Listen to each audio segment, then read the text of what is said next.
Olá, povo do Direito do Trabalho, bem-vindas, bem-vindos, bem-vindes a mais um vídeo inédito aqui do canal do YouTube. Convido, se você não está inscrito ainda, que eu faça. Espero que você possa aproveitar bastante do conteúdo que eu trago aqui, preferencialmente toda semana, e em geral trazendo comentários ou análises de acórdãos de tribunais superiores sobre matéria trabalhista ou responsabilidade civil na área trabalhista. Aí te convido também para conhecer o Instagram, Evoluir Direito do Trabalho, e o podcast Drops de Direito do Trabalho, que tem pílulas de informação, além do site www.evoluindodireitodotrabalho.com. Bom, nós vamos falar aqui de um acórdão que também foi, então, furdunço essa semana, veio recentemente, causou um pouco de espanto para algumas pessoas, que trata sobre a prescrição de ofício no processo do trabalho. Vai ser um vídeo rápido, curto, porque a decisão é simples, tá? Vocês vão ver que a decisão não tem maiores complexidades, mas é mais pela importância do tema, porque é uma coisa que a gente vê bastante, né? O assunto prescrição é algo relevante para nós, do direito em geral, é considerado um instituto de segurança jurídica e de uma certa forma de pacificação, e para não premiar aquele que dorme, aquela história toda. Será que isso, então, para os trabalhadores deve ser visto da mesma forma?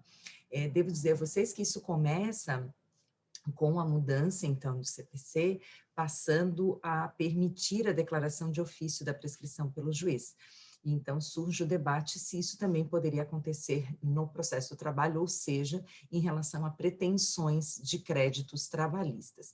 E aí a decisão que saiu essa semana no TST, que trouxe esse assunto de volta à baila, como a gente gosta de dizer, para se discutir e se rediscutir o assunto, que na verdade até o próprio TST considerou razoavelmente tranquilo. Eu só acho que fazia tempo que esse tema não subia, e isso acabou ficando, de uma certa forma, pareceu novidade, mas até vou mostrar para vocês que não, porque já não era exatamente um assunto de, de, de tanta controvérsia quanto aparentemente teria. Eu percebo que muitas vezes isso não chega a ter recurso, porque ficou muito claro que é um assunto que sim, chega ao TST como matéria de recurso de revista. Então, quem resolver investir nisso, ou seja, o trabalhador, né, que é o prejudicado pela prescrição de ofício, quem realmente pretender insistir nisso vai levar o assunto até o TST, porque isso de fato acontece, tá? Então, é um acórdão da quarta turma. O relator foi o ministro Alexandre Ramos. Eu sei que isso também causou um estranhamento, mas ele seguiu um entendimento do TST, tá? Não chega nem a ter nenhuma menção se o entendimento dele seria diverso, portanto, pode ser o entendimento dele também, tá? Nós tivemos aqui uma situação que, na verdade, é uma situação típica de que enseja a declaração da prescrição de ofício, da decretação da prescrição de ofício, porque foi uma situação de revelia.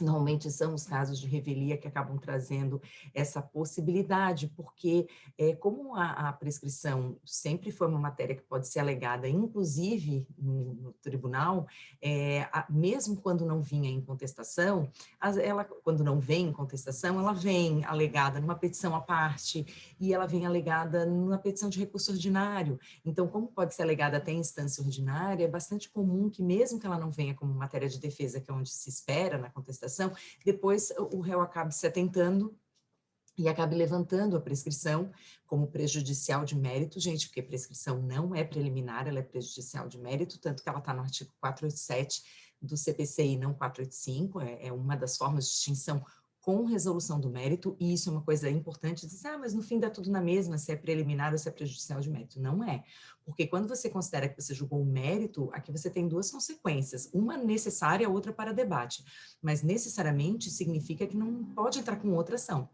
sobre o mesmo tema, falando da mesma coisa. Então, na hora em que se reconhece a prescrição daqueles créditos ou daquela pretensão, né, aquilo está resolvido, transitou em julgado definitivamente. Essa coisa julgada não pode ser remexida porque ela trata de mérito.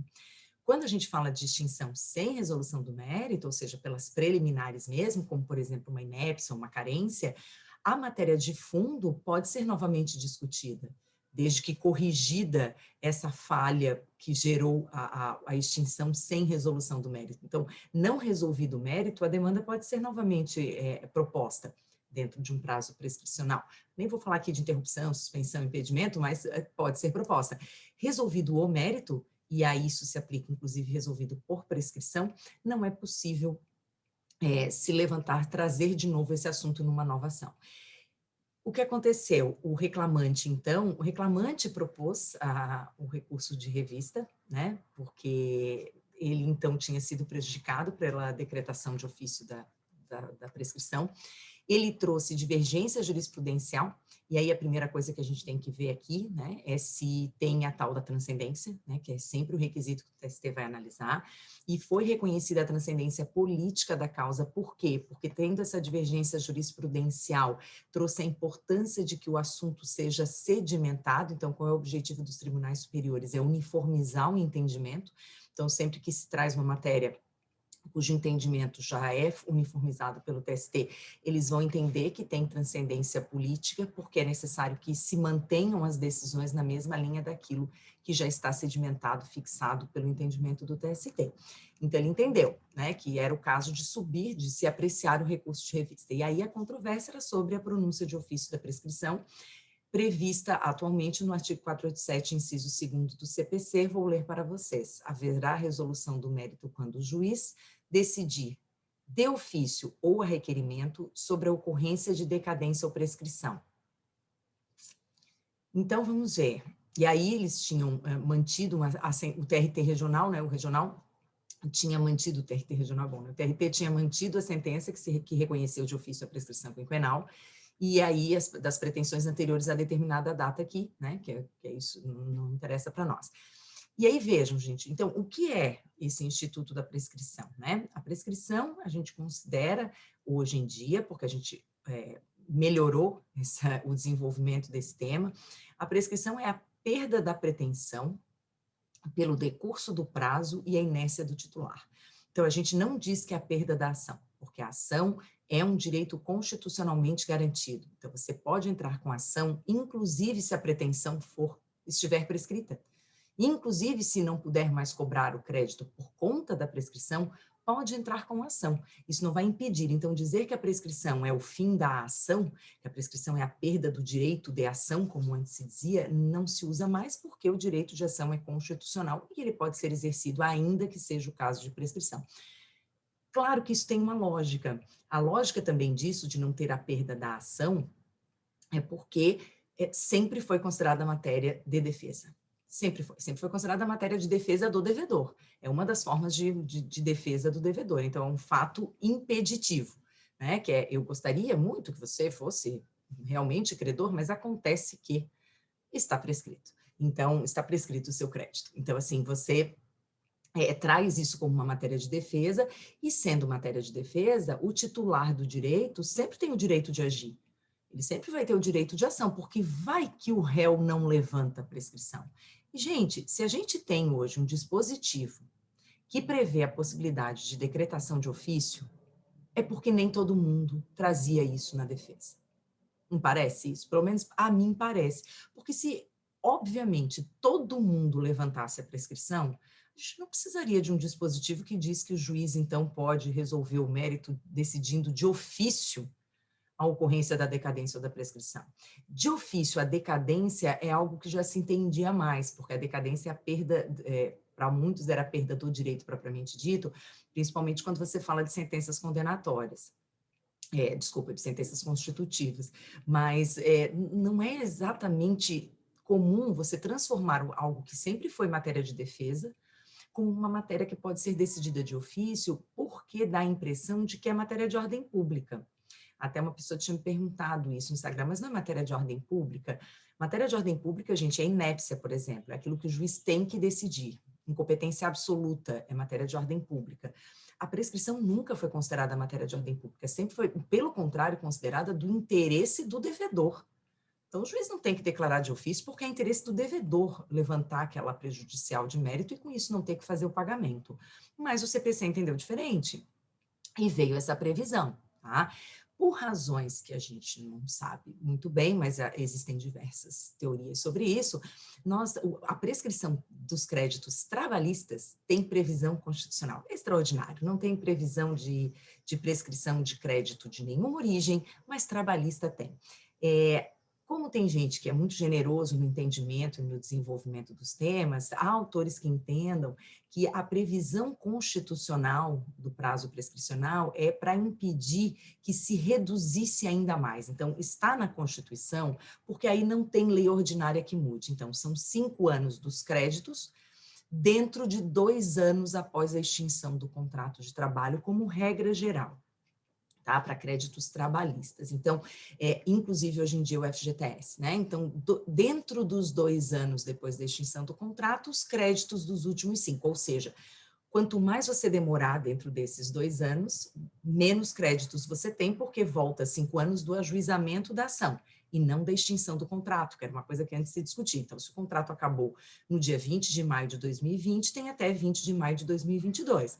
Se vai entrar até 20 de maio de 2022, vai voltar 5 anos dali, 20 de maio de 2017. Então, se tinha contrato 2016, que pena, né? Nesse sentido aqui, que pena mesmo, porque antes se esperava que o réu necessariamente levantasse essa prejudicial, e hoje não se espera necessariamente por conta do artigo 487, se ele se aplicar ao processo do trabalho. Senão, continua sendo típica matéria de defesa. Vejam, também é importante que esteja, essa questão de estar na Constituição, prazo prescricional, como um direito, é que de fato faz com que não se possa pensar numa lei ordinária que trouxesse o prazo de 2 anos como prazo único. 2 anos após a extinção do contrato e 2 anos de crédito, dos créditos. Então, não há como alterar, que está inclusive no artigo 7º, né, gente, que é cláusula pétrea, faz parte dos direitos sociais, dos direitos e garantias. Então, considerando isso, a gente tem que ver o que a gente faz com esse prazo e como é que isso funciona. Só faço uma ressalva aqui, que quando a gente fala de doença ocupacional, esse prazo, o prazo vai ser contado da ciência inequívoca da lesão. Não é assunto para hoje, será para outras situações, e em curso eu falo bastante sobre isso, porque exige bastante desenvolvimento, mas já comentei um acórdão sobre isso do TST, de quando que se considera, para fins previdenciários e trabalhistas, o momento em que se tem ciência inequívoca da lesão, para que então comece a correr o prazo prescricional. Por quê? Porque a prescrição implica na perda da pretensão. Então, e quem é que tem pretensão? Pretensão vem pelo direito a que a outra parte se opõe. Então, a pretensão vem da resistência ao pagamento do crédito, ao cumprimento do direito. E por isso se instaura a lide. Então, a gente tem na lide a pretensão resistida. A pretensão nasce quando alguém viola o meu direito. E enquanto eu não tenho certeza de que esse direito foi violado, eu não posso falar em pretensão. Ou seja, se eu não tenho a ciência inequívoca, o conhecimento, e aí conhecimento não é da gente saber dentro de nós, é um conhecimento com base técnica e científica. Se eu não tenho certeza de que aquela lesão realmente se consolidou, de que aquela lesão realmente aconteceu, não nasceu ainda um direito a que o outro possa se opor, portanto, não temos ainda a pretensão. A pretensão é justamente nasce quando o direito é violado. Então eu digo, olha, me indeniza. Não, não te indenizo, então agora eu tenho uma pretensão. Me paga, eu não te pago, então eu tenho uma pretensão, tá? Aí você diz assim, mas o que isso tem a ver com a extinção do contrato? Pois é, nada.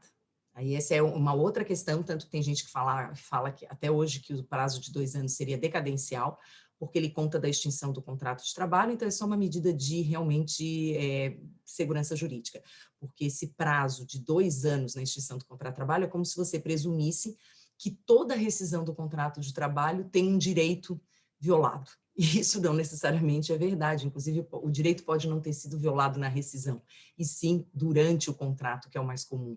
É como se você dissesse, então, que qualquer rescisão, em princípio, está violando um direito. Não é bem assim, né? Então, esse prazo de 2 anos, ele foge dessa nossa explicação de que nasce com a pretensão, de onde nasce a pretensão, tá? Mas é um prazo previsto constitucionalmente, há ainda quem entenda que não se aplica, eu conheço alguns autores que falam sobre isso, sobre uma inconstitucionalidade interna, uma contradição. mas o fato é que sempre se aceitou. Então, o que nos resta falar é sobre realmente o reconhecimento de ofício. O que é importante aqui lembrar, do ponto de vista do processo civil, é que já se fala que o juiz decide de ofício a requerimento como uma faculdade, tá? Então, não haveria obrigação do juiz declarar a prescrição de ofício, ele faz isso como uma faculdade. Não, por isso, mais uma vez, reforçando a ideia de que não é matéria de ordem pública, porque a matéria de ordem pública ele tem obrigação de se pronunciar. Então, por não se tratar a prescrição de matéria de ordem pública, então ele tem a faculdade. Também tem a discussão, prescrição, ela é uma matéria, ela é algo de direito material, os prazos prescricionais estão no direito material, os prazos estão no Código Civil, está na Constituição, mas também está na CLT, o prazo prescricional trabalhista, os dois prazos estão, mas é de direito material com alegação processual, né? Então, declarada no momento processual. E aqui, gente, ainda tem uma questão que o acórdão não chega a abordar, mas que eu acho importante para vocês pensarem nisso no geral. O parágrafo único do artigo 487 fala que, ressalvada a hipótese do parágrafo 1º do 332, lá uma previsão específica, a prescrição e a decadência não serão reconhecidas sem que antes seja dada às partes oportunidade de manifestar-se. Então, qual é o fundamento da questão da prescrição de ofício aqui ter restrições? Por ser matéria de defesa e pela questão da vedação à decisão surpresa. Então, se ninguém levantou a prescrição e o juiz, na sentença, aparece com decretação da pronunciando a prescrição de ofício dos 5 anos, qual é a primeira coisa que você pensa? Você pensa assim, mas o trabalhador não pôde se manifestar sobre isso. Porque o que acontece? Quando o réu, o reclamado, levanta a hipótese da prescrição, ou o devedor levanta a prescrição, quando o trabalhador ou o autor se manifesta sobre os documentos e sobre essa alegação, ele pode, por exemplo, apresentar uma causa de impedimento. Ele pode alegar a Lei 14.010, por exemplo, e dizer, não, a gente teve impedimento ano passado por causa da pandemia, ou levantar alguma das hipóteses da prescrição do FGTS, as MPs todas trouxeram causas de impedimento, ou seja, não correu a prescrição, suspendeu, enfim, aí depende do entendimento, mas suspendeu o prazo prescricional durante o período da vigência das MPs, agora mais uma vez. Então, pode haver a situação de que aparentemente exista a prescrição, mas exista ou uma causa de impedimento, ou seja, ela não começou a correr, no caso de menores, né, de menor de 18 anos, para nós, né, principalmente, ela foi interrompida, pode ter tido um protesto, pode ter tido o ajuizamento de uma ação anterior, que ninguém mencionou, né, ou ela pode ter sido suspensa. Então, podem ter ocorrido causas que fizeram com que façam com que essa alegação de prescrição depois não seja reconhecida. Só que se isso só vem na sentença, você violou o princípio da ampla defesa do contraditório porque não deu oportunidade para o trabalhador falar disso ou para o credor falar disso. Então, de todo modo, se for para aplicar bem certinho o artigo 487 do CPC, não vai ser reconhecida de ofício, porque o juiz vai dar vista. Então, ele vai dizer, olha, eu estou aqui vendo que tem pretensão prescrita, que tem crédito prescrito aqui, que a pretensão já era. Digam as partes. Aí o autor vai dizer, olha, não, tem causa de impedimento, suspendeu, interrompeu, ou ele não vai falar nada porque não tem, mas ele está dando a oportunidade para o réu dizer, bem lembrado, verdade, oh meu Deus, como é que eu deixei isso passar, meu povo? Pois não é que tem mesmo a causa pois não é que tem mesmo prescrição de parcelas? E aí, claro que a tendência natural é que o réu, em vez de esperar que realmente ocorra a pronúncia da prescrição de ofício, ele alegue, ele já levante a prejudicial de mérito, então eu requeiro, já que tem verba prescrita mesmo, como o senhor está sugerindo, seu juiz, eu então requeiro que de fato seja reconhecida a prescrição e seja extinto o pedido com resolução do mérito por causa da prescrição, não é mesmo? Então, isso é algo para a gente, para chamar a atenção, de uma certa forma, faz um fica-dica para o devedor, para que ele possa levantar a questão. O que acontece? Eu não vi isso acontecer, essa oportunidade de se manifestar acontecer, até porque Como na Justiça do Trabalho a gente não tem despacho saneador, a gente tem um contato com o processo e com as partes na audiência inicial, depois na audiência de instrução, e é isso, né? Então, não tem despacho saneador, isso geralmente vem como saneamento do processo, né? E aí, porque aí nem precisa, dependendo do tipo de prescrição, não precisa nem levar a julgamento o processo dos pedidos em si, né? Porque já vai ser tudo extinto, então, pela prescrição. Então, é pouco comum até que se acabe utilizando, porque de uma certa forma é dizer assim, meu filho, eu estou vendo aqui que está prescrito, vê se alega. É mais ou menos assim. Só que ainda assim, vai que ele não diz nada, existe a possibilidade. Então, para a gente falar da aplicação da prescrição de ofício por fim, se a gente está pretendendo fazer isso, certinho, certinho, era usar o 487 inteiro, e não só o 487 que prevê a aplicação da prescrição de ofício. De todo modo, qual foi, então, o entendimento do TST neste processo aqui? Na verdade, não é neste processo. O entendimento do TST foi de que a Corte Superior firmou um entendimento de que o disposto no 219, parágrafo 5º do CPC, que corresponde ao 487, inciso 2º do CPC de 2015, não se aplica subsidiariamente ao processo trabalhista. Portanto, a aplicação não encontra amparo no 769 da CLT, que é o que traz, né, essas aplicações. Por quê? Não tem este acórdão especificamente que nós estamos comentando, porque foi o do assunto da semana, e porque, portanto, é o mais recente, ele não desenvolve tese sobre a matéria. Ah, mas precisa, mas como? Não precisa. Porque quando realmente o entendimento já é aquele firmado pela Corte Superior, pelo TST, você não precisa, o ministro não precisa ficar ele desenvolvendo os motivos e os fundamentos para esse entendimento, porque isso já aconteceu em outras decisões. Então, ele apenas utiliza dessa existência do entendimento fixado para alterar ou manter a sentença, ou manter o acórdão, para conhecer e dar provimento ao recurso de revista ou não dar provimento ao recurso de revista. E, nesse caso, por ser o entendimento do TST, seguiu essa linha. Então, o que eu fiz? Eu olhei os entendimentos citados pelo ministro relator deste processo para justificar o alinhamento ao entendimento já firmado pelo TST, que tem como fundamento, basicamente, as 3 decisões que ele citou, têm o mesmo fundamento. Não se aplica por ser incompatível com os princípios norteadores do direito do trabalho. Então, pelos princípios do direito do trabalho, a gente não pode dizer que haja compatibilidade com o Instituto da pronúncia de ofício da prescrição, em especial o princípio tuitivo, né, o que tutela o direito do trabalhador e o direito do trabalho, a relação de trabalho na modalidade de emprego, ou de proteção ao hipossuficiente, se a gente tratar como sinônimos. Então, seja pelo princípio da proteção, seja pelo princípio tuitivo de tutela dentro da proteção, não se aplica.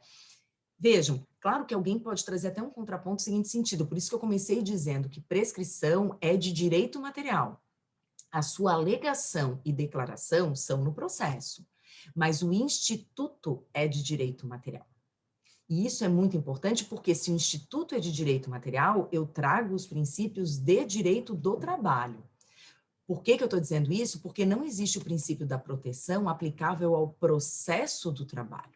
No processo do trabalho, nós temos regras e princípios próprios, mas não existe princípio da proteção.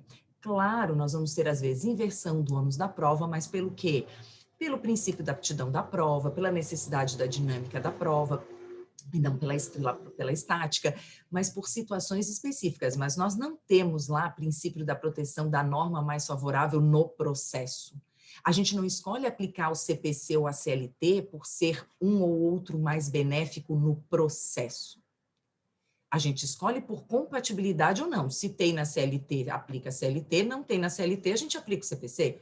Mas se tem nos dois, a gente aplica a CLT. Por especificidade, a gente adota o princípio da especificidade no processo e não o princípio da proteção. Então, a gente só pode dizer que a pronúncia da prescrição de ofício é incompatível com o princípio da proteção porque a prescrição é de direito material. E todas as decisões falam isso, que é incompatível com os princípios norteadores do direito do trabalho, em especial a proteção hipossuficiente. Vou dizer uma coisa que me chamou a atenção, é que as decisões que ele citou são de 2014 e de 2017, não tinha nenhuma decisão super recente. Isso mostra duas coisas, talvez, ou que isso não é suficientemente tratado, né? Ou seja, chega pouco, não chegam muitos processos que tratam desse tema, ou, e também pode ser concomitante, isso já é um assunto tão superado que mesmo os que têm não chegam a merecer o destaque que se acabou dando essa semana, o que me fez pensar que, de certo, provavelmente fazia tempo que esse tema não precisava ser apreciado. Eu confesso a vocês que sempre tive muita dúvida sobre essa questão da aplicação da prescrição de ofício, principalmente em casos de revelia, que o réu não comparece ao processo, então a gente fica, às vezes, com créditos imensos para o trabalhador, sem a gente ter trabalhado com, ter mexido com a parte do contraditório da ampla defesa, às vezes não tem nem documentação, então dá um certo receio, mas quando não é o caso de revelia, geralmente em algum momento o réu acaba alegando, mas também não necessariamente.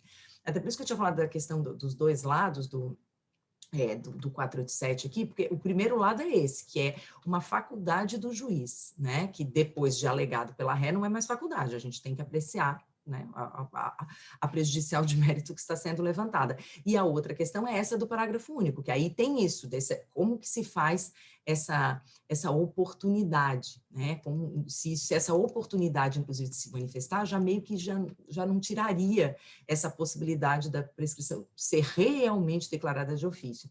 Mas por esta decisão, portanto, que foi, então, do ministro Alexandre Ramos, agora em 22 de abril, então, realmente algo muito, muito recente, que determinou o retorno dos autos à origem para poder julgar os pedidos anteriores a 2012, porque foi declarada a prescrição quinquenal, e agora tem que apreciar os pedidos. Então, o fim é que o provimento é voltar ao processo, né? E aqui a reclamada não tinha nem apresentado contra-razões, gente. Na verdade, sim, foi revelia do começo ao fim. E agora vai ser de todo o período. A gente não sabe de quanto isso significa, de quanto que a gente está falando, né? De que período estamos falando, mas provavelmente houve um prejuízo forte para o trabalhador, para ele insistir até o TST sobre a não aplicação de ofício da prescrição, para que ele pudesse ter os créditos de toda a contratualidade, provavelmente, né? Então, vejam que provavelmente fazia tempo até que não aparecia, porque as decisões foram nesse sentido. Fica essa questão da gente pensar, né, que então, no processo do trabalho, se houver a pronúncia de ofício da prescrição pelo juiz do trabalho, cabe ao reclamante realmente levantar essa questão em recurso ordinário. Em recurso ordinário, né, gente, porque não é o caso de embargos declaratórios, não tem omissão, contradição. Contradição com entendimento TST, já conversei sobre isso várias vezes. Não, gente, não, né? Não é contradição, é um entendimento diferente. O juiz não vai mexer no mérito da decisão porque ele está decidindo diferente do TST. Ele já deveria saber disso, ou ele, sabendo disso, decidiu contra o TST e pronto. E isso, como também fazia tempo que não vinha, realmente não é um assunto que vem sendo debatido em primeiro grau. E a decisão é importante para que a gente volte, de repente, a debater o assunto, né? Mantido hoje esse entendimento, e lembrando, então, que fica como matéria de defesa, então o réu realmente tem que prestar atenção nessa questão da prescrição, que continua, portanto, sendo matéria de defesa. Espero que você tenha gostado desse vídeo. Se gostou, por favor, curta e compartilhe com quem pode aproveitar esse conteúdo. Prescrição é matéria de todo dia, é matéria que a gente precisa continuar estudando. Pretendo trazer novos vídeos a partir da semana que vem, então mais um, toda semana, né? Normalmente, se a gente não consegue no começo da semana, vai indo ao longo do período junto com os drops, alternando com os drops, mas com enfoques completamente diferentes e normalmente assuntos diferentes também. Quero ver se começa a trazer acórdãos relacionados à Covid, mas como eu gosto de fazer análise de acórdão do TST, a gente ainda não tem. A gente vai levar mais um tempinho, né? Então, vamos trazer de situações assemelhadas, despedida discriminatória, e vamos continuar falando das questões de gestante, porque continuamos tendo também. Semana que vem, mas eu acho que eu vou trazer alguma coisa sobre assédio, que faz tempo que eu não falo sobre isso, e a gente tem bastante coisa no TST. Então,